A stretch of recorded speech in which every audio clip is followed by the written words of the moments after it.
بسم اللہ الرحمن الرحیم۔ السلام علیکم ورحمۃ اللہ وبرکاتہ۔ اللہم صلی علی محمد وعلی آل محمد۔ کفار یہ سمجھتے ہیں کہ دنیا عیش و عشرت اور دل خوش کرنے کے لیے ہے۔ کھاؤ اور عیش کرو۔ اس دنیا کی تخلیق کا کوئی خاص مقصد نہیں ہے۔ انسان پیدا ہوتے ہیں اور مرتے ہیں اور بس یہ نظام دنیا ہے۔ اللہ تعالیٰ نے قرآن کریم میں واضح فرمایا ہے کہ اس کائنات کو بے فائدہ نہیں بنایا اور نہ ہی کائنات کھیل تماشا ہے۔ اگر اللہ تعالیٰ نے اس کو ایک تماشا اور نمائش ہی بنانا ہوتا تو اللہ تعالیٰ کسی اور ڈیزائن کی دنیا تشکیل کرتے۔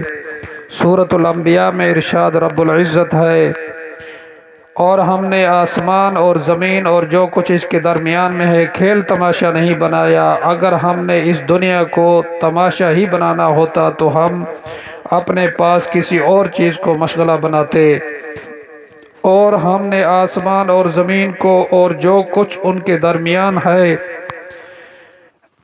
باطل اور بے فائدہ نہیں بنایا۔ یہ گمان تو کافروں کا ہے۔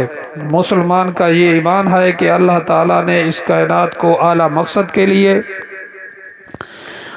مقصد کے لیے بنایا ہے اور خالی از حکمت نہیں بنایا۔ اللہ تعالیٰ نے انسان کے لیے ایک ضابطہ حیات بنایا ہے جس کے مطابق زندگی بسر کرنا لازم ہے، مگر کفار کا مقصود زندگی تو محض اپنی خواہشات اور شہوات کی تکمیل ہے۔ ان کے نزدیک عبادت کی کوئی اہمیت نہیں۔ انسان روح اور جسم سے مرکب ہے، لہٰذا اس کی ترقی اور پرورش کے لیے دونوں کو غذا کی ضرورت ہے۔ جسم کی غذا کھانا پینا اور روح کی غذا عبادت اور ذکر و اذکار ہے۔ ہمیں جسم کی غذا کا علم اور احساس ہے۔ ہم یہ جانتے ہیں کہ اس کی بقا کے لیے کتنی کیلوریز حرارت چاہیے اور ہمہ وقت اس کی ضرورت کو پورا کرنے کی فکر کرتے ہیں، مگر ہمیں روح کی غذا کا علم اور فکر نہیں ہے۔ اگر جسم کو غذا مہیا نہ کی جائے تو وہ کمزور، بیمار اور آخر مر جاتی ہے۔ اسی طرح اگر روح کو غذا میسر نہ ہو تو وہ کمزور، بیمار اور مردہ ہو جاتی ہے۔ جس طرح موزر اور ناقص غذا سے جسمانی بیماریاں پیدا ہوتی ہیں، اسی طرح بداعمالیوں اور گناہوں سے انسان روحانی بیماریوں میں مبتلا ہو جاتا ہے۔ عبادت سے روحانی بیماریوں کو شفا ہوتی ہے۔ حدیث مبارکہ میں ہے، جو شخص اللہ کا ذکر کرتا ہے وہ زندہ کی مانند ہے اور جو ذکر نہیں کرتا وہ مردہ ہے۔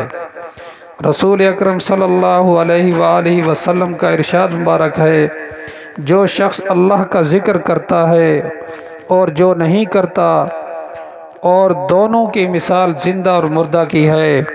جب کوئی قوم اللہ کی عبادت سے غافل ہو جاتی ہے وہ مردہ قوم کی طرح ہے، اور ایسی قوم سے بلند امیدیں وابستہ کرنا حماقت ہے جب تک ایسے معاشرے کی بھرپور اصلاح نہ کی جائے۔ جسمانی غذا کے لیے ضروری ہے کہ وہ ناقص اور موزر نہ ہو، جس کے کھانے سے نقصان ہوتا ہو۔ غذا کچی یا جلی ہوئی، بدبودار اور بدمزہ نہ ہو، بلکہ عمدہ ہو کہ کھانے کو دل چاہے۔ غذا کافی مقدار میں ہو تاکہ جسم کو ضروری غذائیت مہیا ہو سکے۔ اسی طرح روحانی غذا کے لیے یہی ضروری ہے کہ انسان میں ایمان اور خلوص ہو، رزق حلال ہو، لالچ، شرک اور تکبر سے مبرہ ہو، ورنہ حرام کی بدبو دار اور حسد کی جلی ہوئی عبادت بیکار ہے۔ عبادت قرآن و سنت کے احکام کے مطابق ہو، ورنہ وہ ناقص ہے۔ عبادت کثرت سے ہو اور عبادت کے لیے کافی وقت صرف کیا جائے تاکہ وہ مؤثر ہو۔ فی زمانہ ہماری عبادت میں مصروفیت بہت کم ہے اور دنیاوی مصروفیت بہت زیادہ ہے۔ کسی سینما کے شوقین سے پوچھئے، کیا چند منٹ کے شو سے وہ لطف اندوز ہوگا؟ ہرگز نہیں۔ وہ 2-3 گھنٹے سے کم کی فلم پر کبھی اکتفا نہیں کرتا۔ اگر کھانے کی دعوت پر صرف چند لقمے کھانا پیش کیا جائے تو وہ دعوت نہیں ہوگی بلکہ مذاق بن جائے گا۔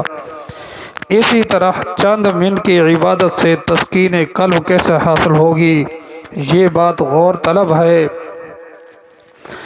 اکثر یہ شکایت ہوتی ہے کہ عبادت کو دل نہیں چاہتا، اس میں کوئی لطف نہیں آتا۔ یہ ہو نہیں سکتا کہ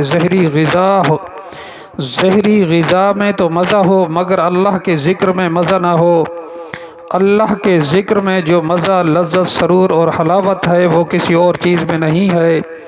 عبادت سے دوری کی کئی وجوہات ہیں اور سب سے بڑی وجہ یہ ہے کہ ہم روحانی مریض ہیں۔